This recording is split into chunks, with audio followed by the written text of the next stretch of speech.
Здраво, јас сум Мија Куновска, ученик во програмот Мали возрасни генијалци. Денес ќе ви зборувам за многу интересна тема – диносаурусите. Сакам да замислите што ако диносаурусите никогаш не исчезнале, може би денес Jurassic Park ќе беше реална шоу, нели? Да се навратиме 66 милиони години пред нашето постојање, кога огромен астероид во големина на планината Монт Еверест и брзина од 72.000 км на час удрил во денешниот полуостров Јукатан во Мексико. Не можеме да го смениме минатото, но сепак помислете. Што ако тој астероид промашал? Како би изгледала Земјата денес ако диносаурусите се се уште живи? Некои научници велат дека бројот на диносауруси веќе стабилно опаѓал илјадници години пред да удри астероидот и дека тие можеби изумреле сами без да се случи астероидот. Ајде да се навратиме уште поназад и да ве запознам со еден од најголемите водни диносауруси кои постоеле на нашата планета Земја. Плиосаурус. Плиосаурусот бил предатор, најголемото морско чудовиште, подолго од 15 метри и тежок 30 тони. Живеел пред само 150 милиони години за време на Jurassic периодот. Нивните остатоци прв пат се пронајдени во 1842 година од палеонтологот Ричард Овен. Плиосаурусот личи на крокодил, но од него не потекнува денешниот крокодил.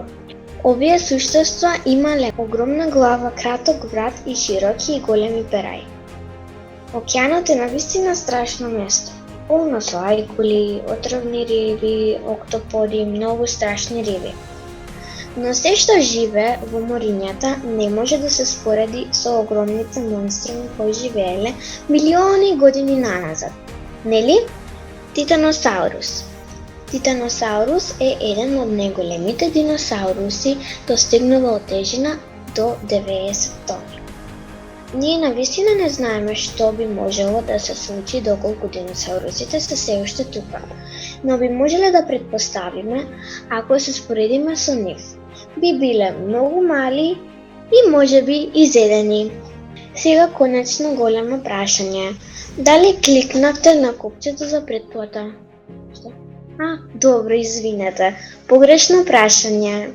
Името Титаносаурус значи титановски гуштер, поради огромната големина на телото, типична за оваа група диносауруси. Достигнувал тежина од 13 тони и должина од 12 метри.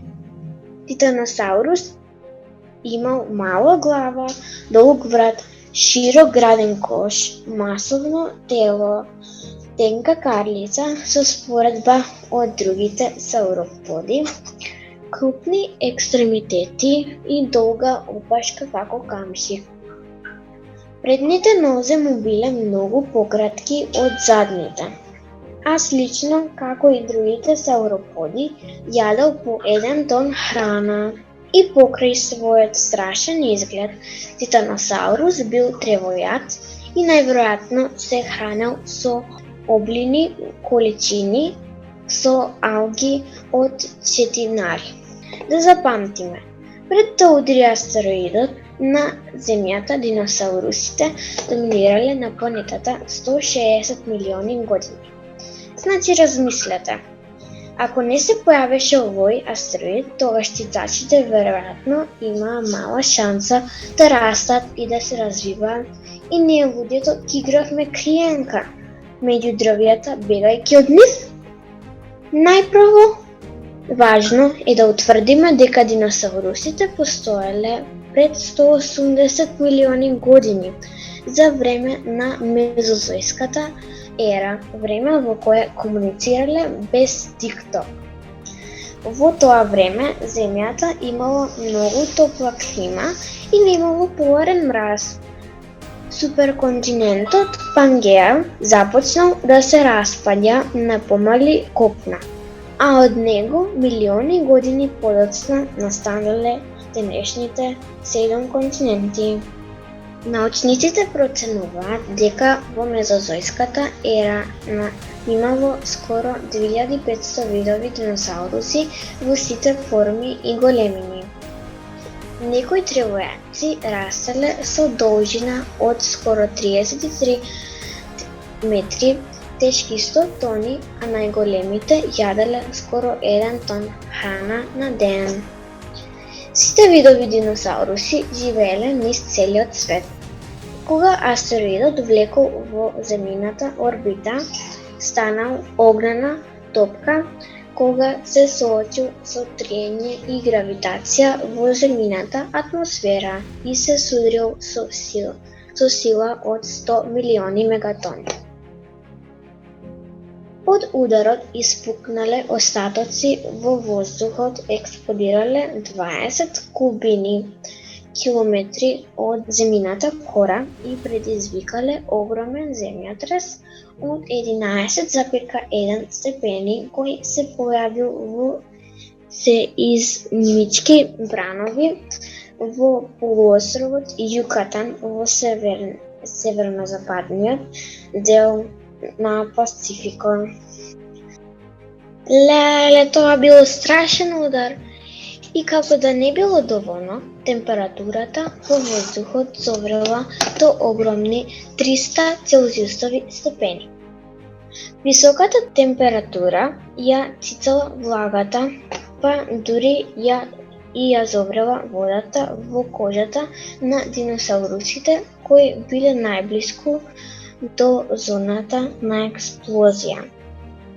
Ветровите и брановите биле толку силни што растровале животните како кукли во воздухот. И сето ова се случило во само 5 минути.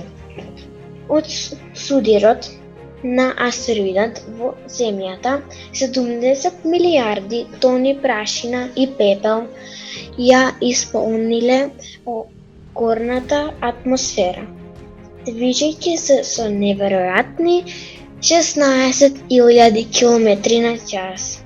Овој облак се проширил од денешниот Мексико насекаде во светот, ширејќи безмилосна жештина. Статичката електрична енергија создала електрична бура која предизвикала врнење на огнен град врз животните.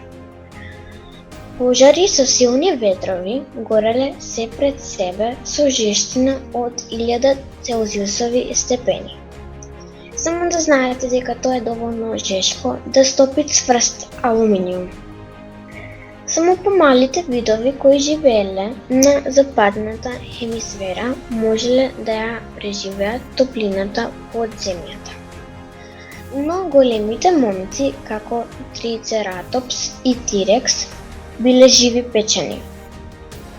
Серија цунами со бранови високи од 100 метри пустошеле се пред себе, а земјотресите ја раскинувале земјата како лист хартија.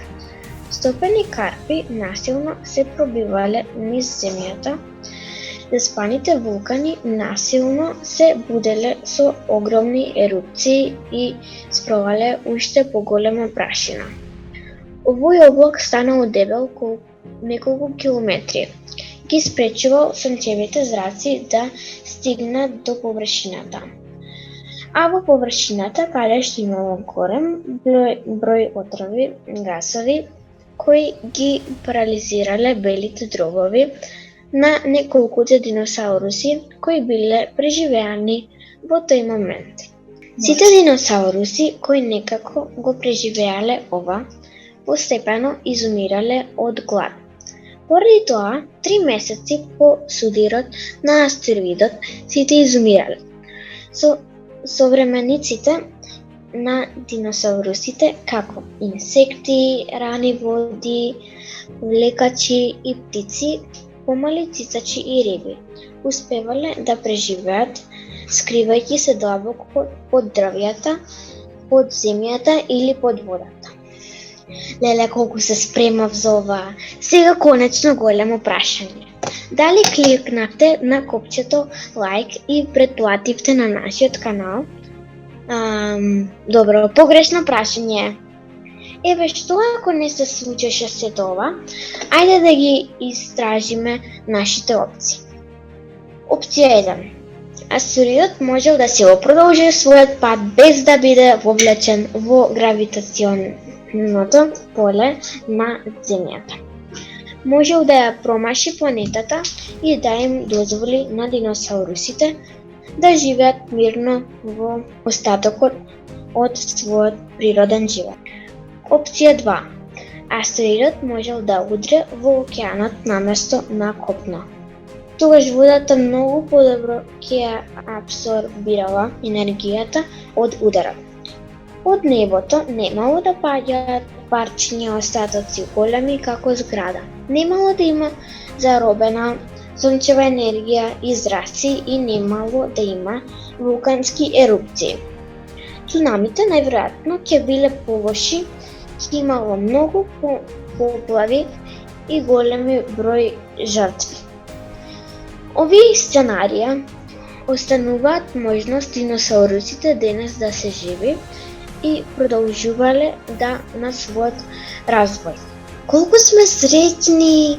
Ако ова се случило тогаш, денес нема да беше возможно да живеат 7,5 билиони луѓе и 8,7 милиони живи видови.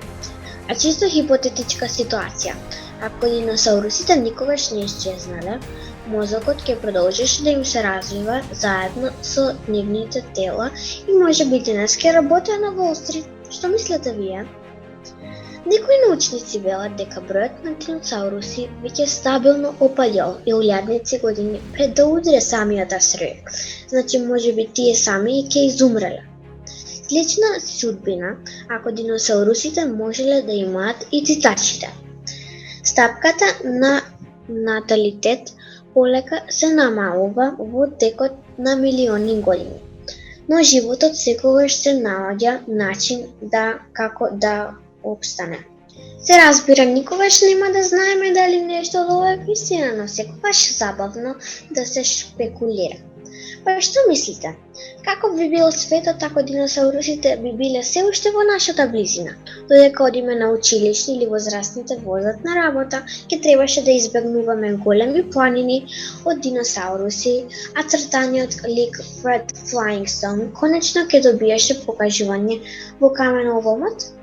Ако научите нешто кул од нашето видео, споделете го со други луѓе кои веројатно ќе уживаат како и ти и не заборавајте да го следите програмот Мали и возрастни генијалци.